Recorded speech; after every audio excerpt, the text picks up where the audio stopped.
It's my halo. I like the color wheel. The Criterion Collection. Yes.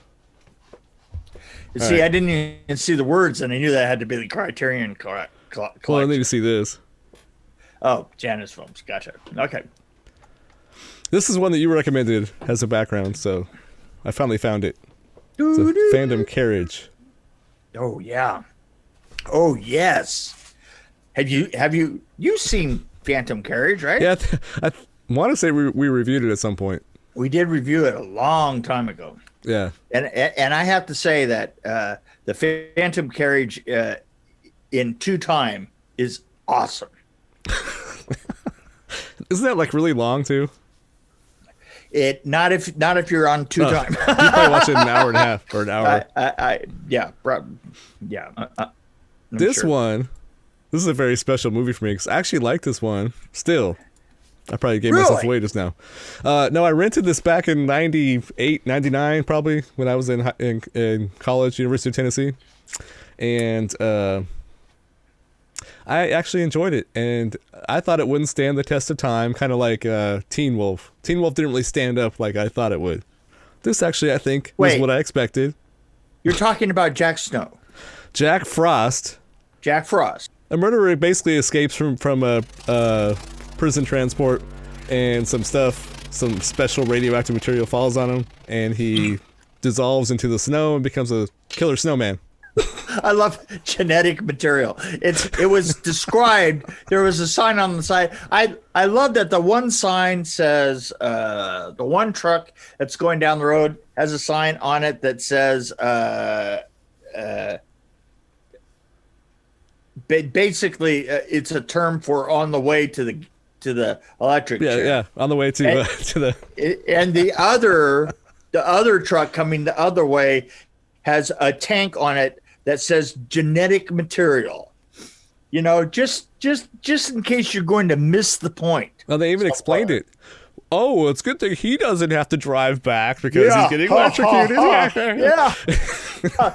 Jesus. No, so we should have. This is like it's so bad that it's good for me. The car crash was so terrible, but I don't really care because toxic acid was involved, and this is one of those movies for me that was so bad it was actually terrible. it's gonna be a It was dang turkey shoot. yeah. Oh my. I like some of the Oh, lines. Holy moly, why'd you kill Bailey? Oh, what about the effect with the sled running over the head and the head flying Yeah, through the air? yeah, Like, the head how would flying. that physically happen? You know what? At some point, when Billy's head, did you notice that when you see the body go by as they're talking about Billy and the kid, and then you see a head in a bag drop. The guy walking past with a head in a clear bag, right? It's because you know what? If you paid for that head, by gotta God, show we're it. gonna shoot the damn head. How do we know? Well, we threw it. Yeah, but we didn't really know that was a great head. Well, I got an idea. We're just gonna put it in a plastic bag and we're gonna walk past with it. Oh boy.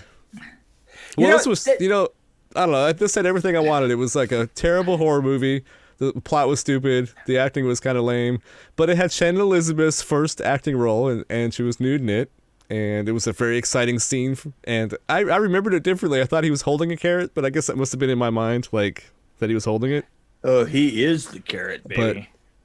Apparently, I was looking over the trivia, and that scene was actually not meant to be a rapey scene. It was just meant to be him slamming her against the wall. You know what was really funny is it was completely rapey. Yeah. And it kind of it literally I was like, and the thing is that I realized is that I'm just sitting in my chair and the grandkids that come over, and we're like they were lined up on the sofa, and the sofa's here. Yeah.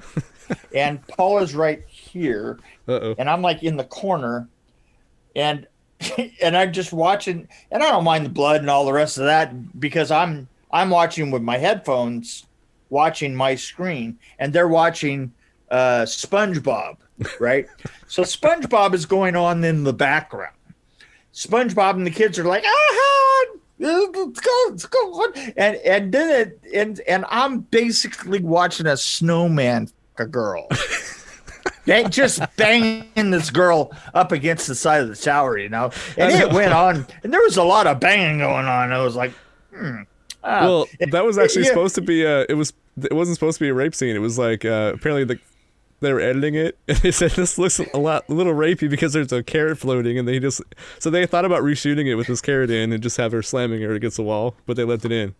Well, why didn't they just eliminate a little bit of it? You know, I liked it. Yeah, you know, the editors were just having a great time there. I mean, yeah, you know, there's reasons may be, but you could have cut an awful lot of that scene without any problem, and they just left it in. They bang, bang, bang. I think I had a problem with the scene itself. It was the aftermath with him going to the mirror, like, "Oh, I should buy her flowers." You know, those lines were kind of, they could have left those out. Yeah, they were. Yeah.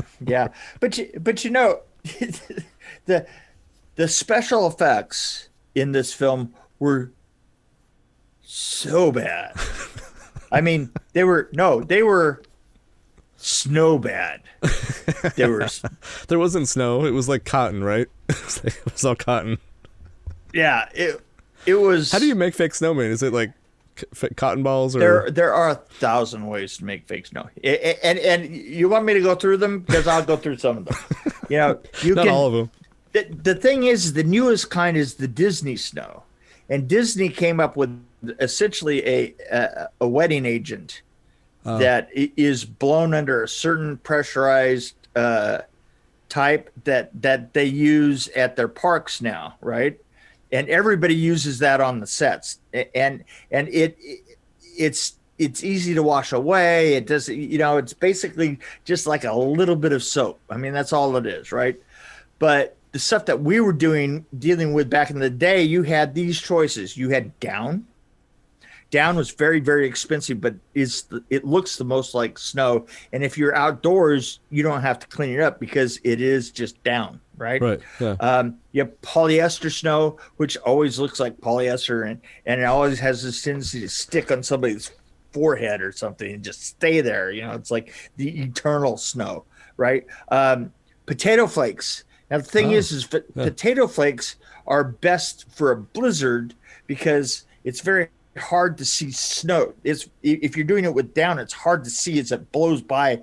It's a little bit translucent, and you can't see it. The snow, the potato flakes work really well for that. There's you know, just about anything. I've even used for when snow has settled. I've used rock salt foam with white paint with rock salt. You know, you also you melt breakaway glass and you throw it on top of it so that it has that glistening effect to it. Right. Polyurethane, you can spray polyurethane into it once it's on the set so that you can, because you want it to glisten, and put just a little bit of occasionally just a little touch of glitter and stuff in it so it has a kick. Snow is an art. For some reason, I can picture you screaming at somebody, "Get more glitter on that snow!" Yeah, I am 100% sure I've yelled that at some point. Yes, yes. Oh, yeah. Everything you can imagine. Yeah. Oh, yeah. Snow and ice and. Ugh. Well, I was impressed by the snowman that were. Looks like someone took a bunch of Q-tips and just kind of glued them onto a ball, a foam ball. Yeah, well, you know, snow is a total thing altogether. You know, there's another way to make snow, and I made it before. We had huge rigs on Runaway Train. Oh yeah, where we got a bunch of the tanks with water that have a little bit of glycerin in it, so that the boiling, so that the freezing temperature comes down just a couple of degrees, and then you can run in the weather with the tank, and the tank will not freeze, and you can spray it. And it's kind of the same way that they make it with for a when they're making snow for skiing. Right. Yeah. Spray the water out, and the water freezes, and and becomes snow. I mean, Yeah, I think that's how snow. they do it in Gatlinburg, up in there's a Yeah, ski area yeah, up yeah. there. I'm pretty sure. Just spray Uh, it. but the thing is that's temperature dependent, and like on Runaway Train. I'll tell you a story about Runaway Train. Runaway Train. We spent like 4 weeks, actually probably about it. And when I say 4 weeks, I mean we spent 8 weeks building the fronts of the trains to imitate fronts of trains, the trains that we wanted in that we found in Montana, and we were to go through the wilds of the pure snowy look. We were in Alaska for that, so we had to make the trains look like the ones in Montana, where the actors were going to, because that was where we found the original actual trains, because they were, as written, they were a bullet nose train, and then a freight, and anyway, so we wound up building them and then running them. We got low boys and built them up in order the dome and the whole bit, and and once we were done with the trains, we painted them up and we sent them out into the we sent them out and started filming with them. Well, when we did, the problem is that the snow, I mean, it was actually snowing at that point, right? And we're running them through the snow, and as we're running the effects, we almost instantly realized that the trains don't pick up any snow. They don't, and they don't maintain it at any look. So, at the beginning of the day, they would look completely different than they did at the end of the day. So then we filmed for 3 days, and then we turned around, we sent them back into Anchorage, and we spent another 2 weeks icing them. And the icing in the snow was just a nightmare. I mean, literally, we had being as we had built the trains over existing trains, they were just all wood, and so we and this was the really ironic thing, is that we were actually we were building in a standby. We were building in a standby power building in Anchorage, but unfortunately, we were in the old coal bin area where you could bring the trains in, and it had all these bays that were originally set up for loading coal out. So we just brought them in and just worked in them. The only problem is that the room had this really weird, the only plugs that the tools and everything that everybody used in the trains were 410 voltage, which is just really weird. That were made specifically, so we couldn't actually plug things in, and we had to we had to have generators running inside of a powerhouse to build snow to build snow so that it could run, so that snow could then run through a blizzard. That's awesome. On a wooden train, right? That had an actual train underneath it. So it was like we were faking her on so many levels. But we literally, what we would do is we would catalyze. We'd take 50-gallon drums of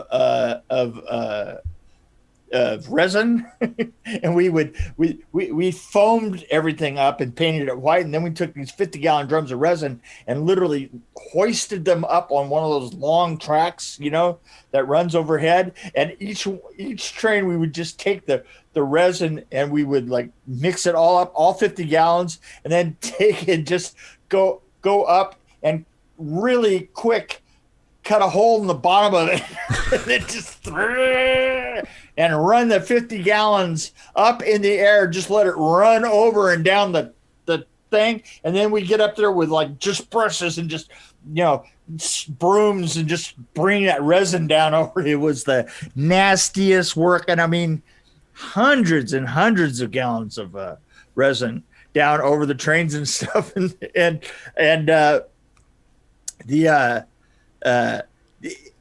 And here's the weirdest story of all. We built those trains, and then one of them, when we were done, one of them turned out they put it on a siding and they didn't use it. They cleaned up 3 of them. And then they didn't use that and left it there on the side on a siding for 2 of the trains for like maybe 2 years. And there's a guy that I had a carpenter in LA that I'm working with, and his sister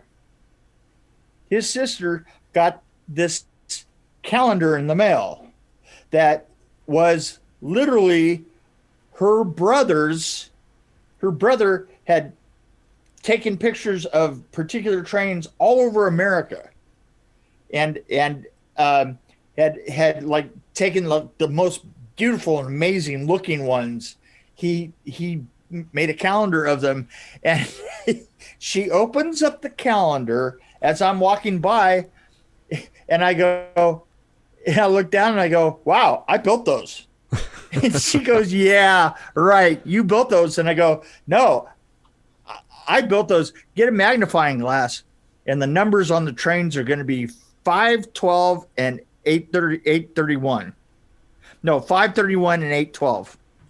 And she goes, yeah, how do you know that? And I go, well, I'm just telling you, just get a magnifying glass and look at the numbers that are in the little window, and that's what it is. And she looks and she goes, oh my God, he knows the numbers. And I go, yeah, those are the numbers of my kids' birthdays, because I had to remember the numbers. So I put the numbers in so that I could hold conversations and tell the difference between the cars. So I just used my kids' birthdays. Why not? And that was the most amazing coincidence I had ever seen.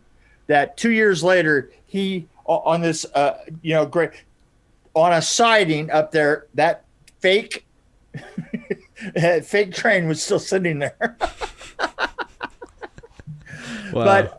But yeah. How far did we get out on this one? What the hell were we talking about?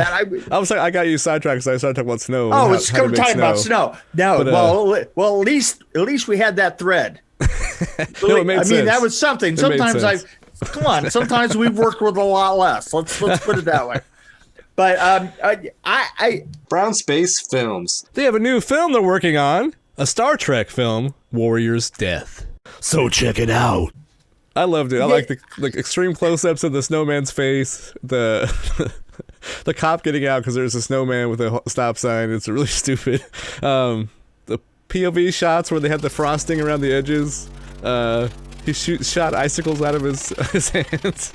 I like where he actually puts the bottle in the guy's mouth that was exactly like Ravenholt on Vengeance. Yeah. Did exactly the same shot. Then the axe backwards. That was pretty cool. Yeah. But man, I have to tell you though, I have always been involved in films that you really pushed it in some of the effects, right? And there was no pushing it in the effects. Oh, they weren't trying to push anything. This was like low budget, I think. No, it was whatever was easy. Did you not whatever feel was Critters easy. 5 when the ball was rolling? And I wish they would have shown the snowball rolling longer. Oh yeah.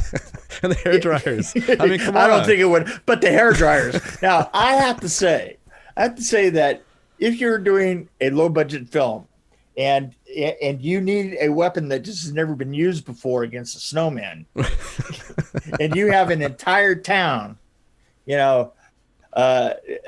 using hair dryers in there. Well, the only thing that I thought really funny was that they should have blown a circuit, because come on, Yeah, actually, right? I right? didn't notice that. I mean, Like, why wasn't didn't that the in there? circuit blow? Yeah. Why didn't the circuit blow, right? Because here's the funny thing about it. First of all, it'd be a great gag, but it would have definitely happened. Yeah, absolutely. Yeah, especially they had it all tied together. Oh, yeah. I think it was very clear they were going for a bad movie here. And I think they nailed it, which I liked. I enjoyed it. What's weird is it came out a year before the other Jack Frost with Michael Keaton. And I can see There were people three. getting totally confused by that. There was 3 or 4 of them. I couldn't But believe. you remember that one like, where Michael Keaton turns into a snowman and he's trying to get back to his yeah. family or something? Yeah, but that was a shouldn't year have after happened. this. That shouldn't have happened either. Yeah. Well, that's it. And I almost wound up watching that one because I was like, well, he's only off 1 year on the. And then I went back and went, wait a minute, he couldn't be talking about this piece of. It's the other piece of. That's a horror movie It's too. the other piece of. But this felt like an 80s movie that was just a bad movie, and I liked it. In fact, here's an interesting fact that you'll enjoy. I was looking through the trivia. This was initially going to be directed by Rennie Harlan with a $30 million budget. $30 million. Really? Yeah. What was their budget? Well, I was trying to figure that out, and I saw there was an interview on Fangoria magazine with Michael Cooney, who was the writer. And he said he said he directed the film because they couldn't afford a director. He said that it was so low budget. He said that there was a Let It Snow advertisement. Yeah, there is. And he said that actually cost more than the movie itself. And he said that he was working on another movie called, oh gosh, what was the other movie? Let me read this. I'll read this. Cooney references a Campbell's Soup Let It Snow advertisement and notes that the commercial, which similarly features a living snowman character, had a budget 3 times that of the film. He stated that the identity of the other film he wrote had a budget of $30 million, while Jack Frost was made for the cost of its catering budget. Right. Yeah, I was going to say this is probably so not 10 under million. 5. This has got to be way under 4. I was going to say about 400,000 for back then because you actually have to use actual cameras and get your film developed. Well, what would a catering budget be for this? I mean, couldn't it just be like hot dogs and Cheez-Its? Well, no. I mean, he's talking about the catering business, the catering for his other film. Oh, okay. Right. Because I was going to say for this one. Yeah, but you know, a big film, a catering budget, you know, can be, you know, half a million easily. So I would say that this could not have been made for like over 300,000 or 400,000 back then. You know, I mean, nowadays we would make a much better film for 50,000 than that. Well, we have. Yeah, we did. Brown Space. There Jeremy you go. Brown. There's my Brown advertisement. Space Brown Space That's right. Films. Brown Space. Hey, Check out their Star Trek movie. You know what's good this week? A Warrior's Death. What? Brown Space Films. So as far as well, I'm blown away by that thought though. What would this have been for $30 million with Rennie Harlan directing it in the 90s? Would have been interesting. Yeah, no. Yeah. I don't know if it would have been any better. What do you think? Well, yeah, you know, the thing is I know how that goes. Well, this should, you know, everybody's saying that the Fantastic Four movie that I filmed, you know, should have been like, you know, $30 million. And, you know, I go, well, you know, then at least the only way that we would have spent 30 million on that is I wipe my penis every time I peed with $100 bill. You know, that, I mean, that's just terrible. It's just so. Do you often wipe your penis? Never mind. I don't want to know. It's too much. I wipe everything with money. Everything. They're waiting for me to give my rating. They are. Well, see, I feel like you're probably below 1. See, look, they're waiting. No. Wait, you don't understand. See, I could be at actually a 1.5 because at least they knew what they were doing. You know, we did. I go 1 and below only for mistaken intentions. You know. I think they meant to make this bad, and I enjoyed every bit of it actually. So I mean, it was so bad it's good. Like I said, you know. I pissed that guy off. But anyway, I really do think this was. I give it like a above average, probably a 3.2. Boom. What? Oh, sorry guys. I'm going with 1.5 because it's so bad. It's bad. It's so bad. It's worse. Well, you know, There's other movies that were bad like this that I did not enjoy at all. Right. Well, you know. But this ain't one of them. Like, this is kind of like Ginger Dead Man, and like, you know, those like Thanksgiving 3. It's kind of the same vibe. See, and the thing is there's a personal thing about that. I mean, you have to find something that you like about it when you get into like these really terrible films. You know, honestly, bad films like you know, Ginger Dead. I've tried to convince a lot of people to like Ginger Dead. Man, and they don't, and I do. So there you go. Well, I like all the stupid kills. I like the point of view shots. I like. I mean, just how cheap it was, because they wouldn't even show the ball rolling, the snowball rolling. I'm like, really? Yeah, they didn't. And then the guy gets mad and breaks those snowmen apart. Like, they did their best making it look real, but well, you know, I always go back to that art film. You know, when we were growing up, and I was in fourth grade and saw this film, you know, about this beginning art film, and I go back to one of the best lines in it, which was, well, the materials must have been worth $100 at least. Well, and that's where I'm leaving it. Actually, this might be interesting as an art film. Really? Maybe really? a noir. That's where you're going with this? Okay. No, I want to challenge some students. If I had a class and I had students involved, I'd say, hey, I want you guys to make this movie. Now, I have a question. Through this entire thing, I've been this little tiny box here up on top. That's not the way that's going to show up all the way through, is it? I hope so. No. Have you put baby in a box? No, it's your view probably. You probably have it set like speaker view maybe, or full screen, or there's different views you could do. I always have it on gallery, so it shows us side by side. Oh, there we go. Okay. Oh, yeah. I'm full. Oh, I'm going to go back to the other one. So I don't know. No, I record the two next to each other. Gotcha. It just records that way. And then if I move anything, it records it, which is scary because I always try to get you on that side. So that when I point, it's actually right.